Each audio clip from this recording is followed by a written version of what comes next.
Hey guys, it's Matthew here once again, and on a slightly more positive note, just got a bit more of an update video for the Spectral Helix Energy Blade Trickster starter.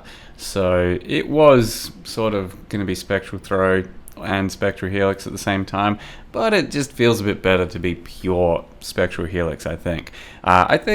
Spectral Throw still works, and honestly, it sometimes feels nicer for clear. It wouldn't even be wrong of you to just carry two 6-link swords around, which, you know, each cost like 4 chaos, and have a weapon swap between Spectral Throw and Spectral Helix, and then use them during whatever times you want to use them. Because something like a Waste Pool, for example, Spectral Throw is way nicer. Something like a Ritual on an open map, Spectral Helix ends up being way nicer. And then Spectral Helix has slightly better single target if you aren't something like a Deadeye and fully spec'd into things like Sniper's Mark and have additional projectiles, use far shot, etc, etc. So you can definitely do another playstyle with some Spectral Throw, but Spectral Helix on average is just going to perform better everywhere. And at this point of my character and at this point of the game, I've gotten through a bunch of tier 16s. I think I've ticked off every map on the Atlas now. I've done a few Guardian maps. I just don't have that many of them yet because I haven't really grinded the endgame too much. And it's gone pretty well. So the DPS is something like 3.5 million on POB, which with Spectral Helix it means it could be more like 5 to 10 million, depending on overlapping hits. So it's pretty good for what I've invested into it, which is probably about 150C.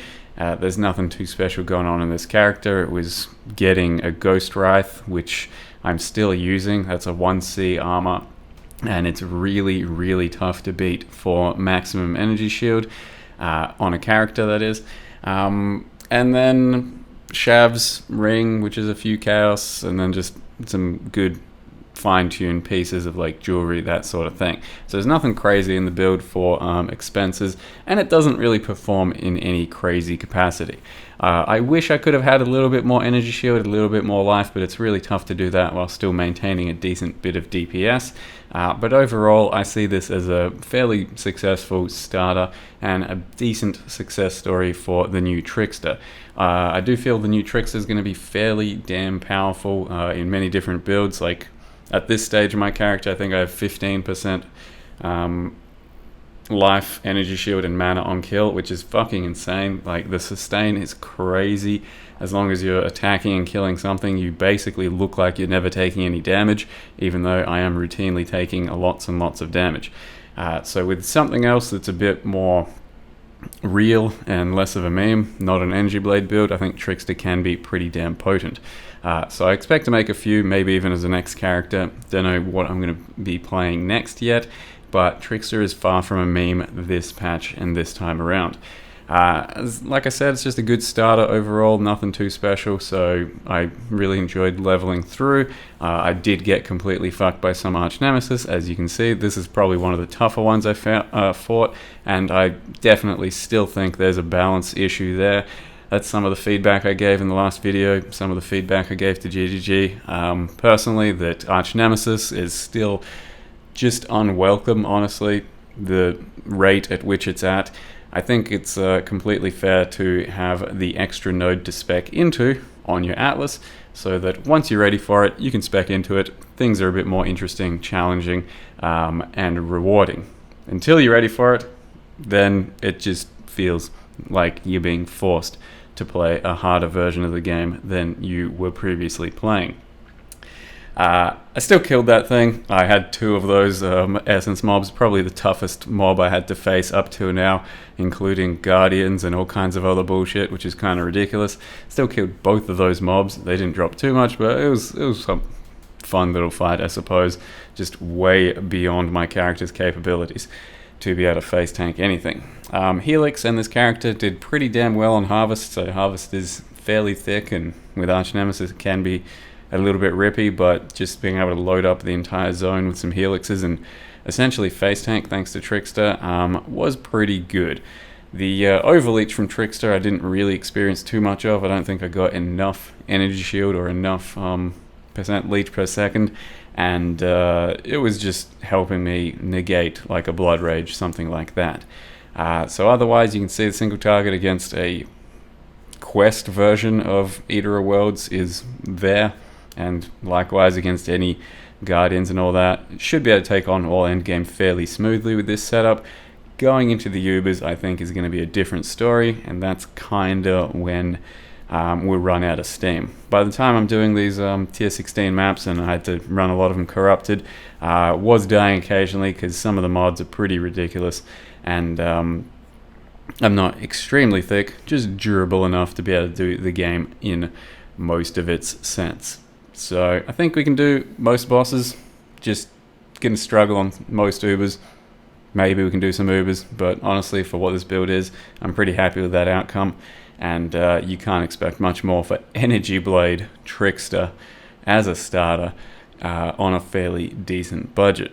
So I'll go over it real quick one more time, just to show you a bit more of a finalized guide for the build, and then I'll probably play a little bit more today and try and find another build to play that I can do on somewhat of a budget as well. So one more time real quick, I'll go over what Energy Blade is and does. It is a skill that turns your weapon into, whatever weapon you're using, into a new weapon that is a sword.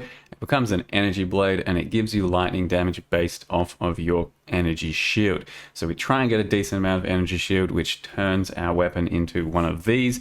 It only retains the links, so originally you pick up like several Chaos 6 link two-hander if you want to copy this type of build, and then when you turn on an energy blade, it retains the links and only the links. So as you can see, 7.4k energy shield with energy blade cuts that in half and then gives me a big fat weapon.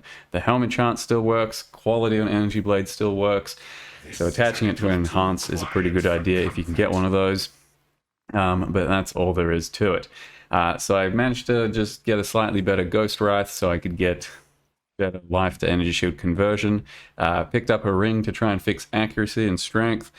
Picked up a new amulet for 50C that just had a bit of everything, some duplicates and stuff, so it's a bit more potent than my previous one. And other than that, crafted some gloves, grabbed some fracture, used some essences, crafted some boots, grabbed a fracture, used some essences. Fractures are crazy this league, there's a lot of them out there everywhere. And then also grabbed a new belt that just had some LE damage and 2 rolls for resists, crafted another resist, and that's all there is to it. So with a bit more min-max, and then getting anoint here as well, since you can anoint using mirrored reflective oils.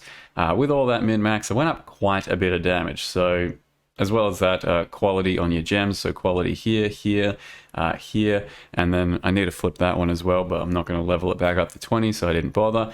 Basically, just a bit of min-max from like the last few levels, from like 89 to 91, can take me from about 1.5 million to 3.5 million DPS. It really is that substantial to finally fine-tune your gear, get a bit of LE damage here and there, get your anoint done, max out your accuracy, flip your gems, get a few more levels, use a couple of jewels. So in the end, I grabbed a jewel that has some attack speed, some melee crit multi, or crit multi with your two-hand weapons, and then another one here that has attack speed.